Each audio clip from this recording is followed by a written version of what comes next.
नाजरीन, मैं हूं बिस्मिल आफ्ताब आलम और आप देख रहे हैं उर्दू हिंदी नॉलेज चैनल। देखिए, एलटी ग्रेड के लिए जो अपनी प्रैक्टिस चल रही थी पीवाईक्यू की, जो आए हुए क्वेश्चन हैं उसी पर आगे बात करते हैं। और आज का पहला सवाल देखिए, स्क्रीन पर सवाल आपको दिख रहा है। सवाल है कि मखलूत ज़बान किसकी लिखी हुई किताब है? फटाफट जवाब दीजिए। अल्ताफ हुसैन हाली हैं, मौलवी अब्दुल हक हैं, साथ साथ में सलीम पानीपती हैं या फरहतुल्लाह बेग हैं। बहुत इंपॉर्टेंट सवाल है और याद रखिएगा ये तसनीफ मखतूत ज़बान ये जो है लिखी हुई मौलवी अब्दुल हक की तसनीफ है। मौलवी अब्दुल हक को याद रखिएगा, इनकी तमाम तसानीफें याद रखिएगा और जो अच्छी तसानीफें हैं वो सारी मुरत्तिब करने का काम इन्हीं ने किया है। अगला सवाल है कि माहौल बचाइए किसकी लिखी हुई तसनीफ है? तो मौलवी अब्दुल हक हैं, चकबस्त हैं, असलम परवेज हैं या फिर जो है मिर्ज़ा हादी रुस्बा हैं।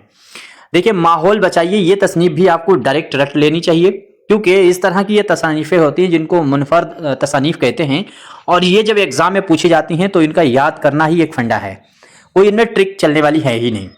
तो माहौल जो है बचाइए ये जो तसनीफ है वो असलम परवेज की है और पीछे पीवाईक्यू में आई हुई है। अगला सवाल देखिए, औरतों के हुकूक के खालिक कौन हैं? तो अल्ताफ हुसैन हाली हैं, परवेज हैं, सलीम परवेज हैं या फिर असलम परवेज हैं या फिर सर सैयद अहमद खान हैं। उम्मीद करता हूं सभी का आंसर सही हुआ होगा। एक बंदा जो है उसको हर हाल में याद रखिएगा और वो है सर सैयद अहमद खान। सर सैयद अहमद खान की यह तसनीफ है औरतों के हुकूक। देखिए, ये तसनीफ जरूर इनकी है, लेकिन तालीमी निस्बा के लिए जो औरतों की तालीम के लिए ये जो सर सैयद अहमद खान थे वो राजी नहीं थे। वो ये चाहते थे कि उनकी तालीम के लिए एग्री नहीं थे, वो सिर्फ लड़कों की ही तालीम के लिए एग्री थे। ये बात भी आपको याद रखना। उनका अपना नजरिया था कि लड़कियां नहीं पढ़ी होनी चाहिए या जो भी है। इसके बाद में अगला सवाल है, इफ्खार गालिब ये किसकी तसनीफ है? उम्मीद करता हूं सभी का आंसर सही होना चाहिए। जमील जालबी, गोपी चंद नारंग, शौकत सब्जबारी या फिर जो है खलीफा अब्दुल हकीम। उम्मीद करता हूं सभी का आंसर सही हुआ होगा और बहुत इंपॉर्टेंट ये बुक है, आपको हर हाल में रटी होनी चाहिए।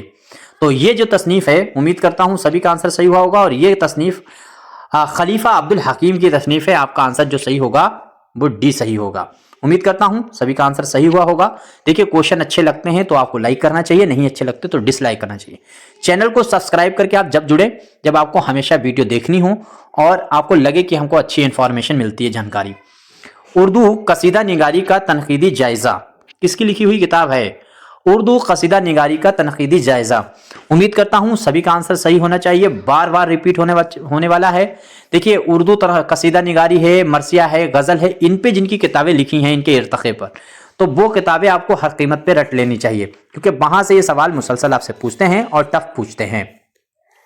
तो इसमें जो आंसर आपका सही हुआ होगा वो पहला ही सही होगा। महमूद इलाही का नाम आपको याद रखना है और इन्हीं की लिखी हुई ये तसनीफ है। इसके बाद में अगला सवाल दीजिए, दास्तान ज़बान उर्दू।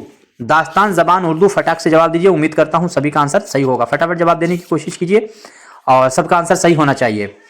तो इसमें जिस बच्चे ने जवाब दिया होगा शौकत सब्जबारी, ये बंदा बहुत इंपॉर्टेंट है, इसके बारे में आपको हर हाल में याद रहना चाहिए। शौकत सब्जबारी के बारे में, शौकत जो सब्जबारी है इनकी 2-3 किताबें और आपको हर हाल में याद रखना चाहिए। देखिए, उर्दू लिसानियात आपसे पूछा जा सकता है, उर्दू लिसानियात को कई बार रिपीट कर चुके हैं। साथ ही साथ में उर्दू जबान का इर्तिका ये किताब भी शौकत सब्जबारी की है और उर्दू कवायद।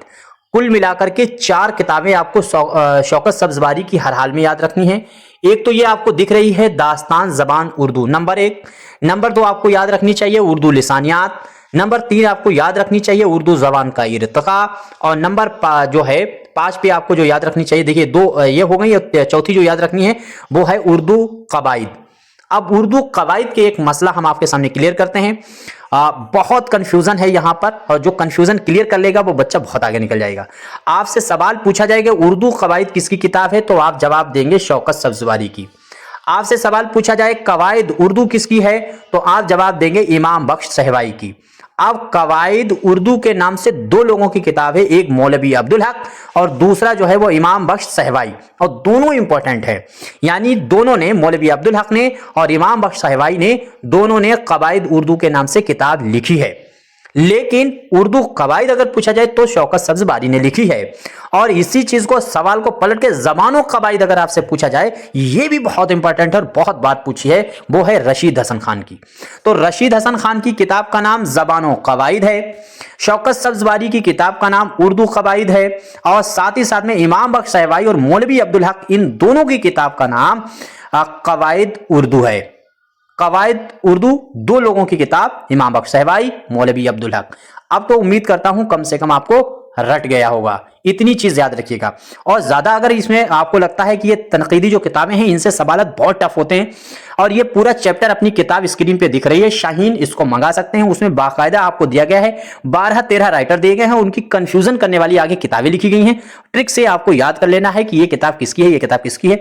और सवाल अगर आपने सही कर लिया तो आप सैकड़ों बच्चे नहीं, कम से कम 2-4-6 हजार बच्चों से आगे निकल जाएंगे।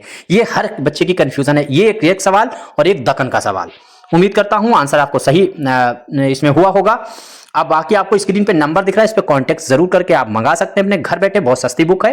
और इसका मताला कीजिए, इसमें एक एक कंफ्यूजन को दूर किया गया, 27 पेज का नोट्स है इसमें।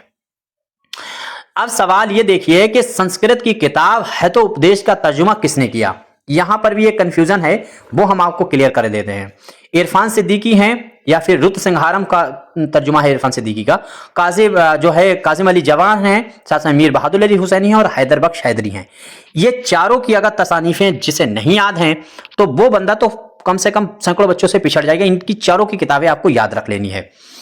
अब इसमें जो आज जो हमारा सवाल है उसमें देखिए, हितोपदेश का तर्जुमा करने का काम बहादुर अली हुसैनी ने किया था। दरअसल हितोपदेश का मतलब होता है इखलाकी चीजें, तो संस्कृत में इखलाक जो है वो हितोपदेश का तर्जुमा इखलाकी चीजें होता है। इसीलिए इखलाक हिंदी जो किताब लिखी गई फारसी में, फारसी आमेज जमान मिला करके, वो किताब बहादुर अली हुसैनी ने लिखी है, और वो तर्जुमा जो है वो हितोपदेश का ही तर्जुमा है। ये चीज आपको क्लियर हो जानी चाहिए, ये बात बिल्कुल दिमाग में फीड कर लेनी चाहिए। हालांकि इखलाक हिंदी जो हितोपदेश है उसका डायरेक्ट तर्जुमा इखलाक हिंदी नहीं है, इसके बाद में जो है वो मफरीहुल कुलूब के करके नाम से भी शायद हुआ है तर्जुमा, उसके बाद इखलाक हिंदी का तर्जुमा हुआ है। लेकिन सीधा सवाल पूछा गया है तो आपको हितोपदेश का तर्जुमा डायरेक्ट बहादुर अली हुसैनी, और अगर ऑप्शन में नीचे किताब इखलाक हिंदी दी गई तब आपको लगा देना है। बहरहाल अगर इखलाक हिंदी भी नहीं दी गई तो एक और ऑप्शन। अब ये सवाल देखिए, अभी इसमें क्लियर करते हैं। देखिए, नकलियात हिंदी के नाम से कहानियों का तर्जुमा 2 जिल्दों में कौन सी किताब में किया गया है।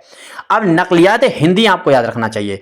दरअसल नकलियात हिंदी एक तरह से क्या कहते हैं कि जो इखलाक हिंदी है उसी का दूसरा रूप है, दूसरी मतलब तर्जुमा है जो और आसान जबान में किया गया।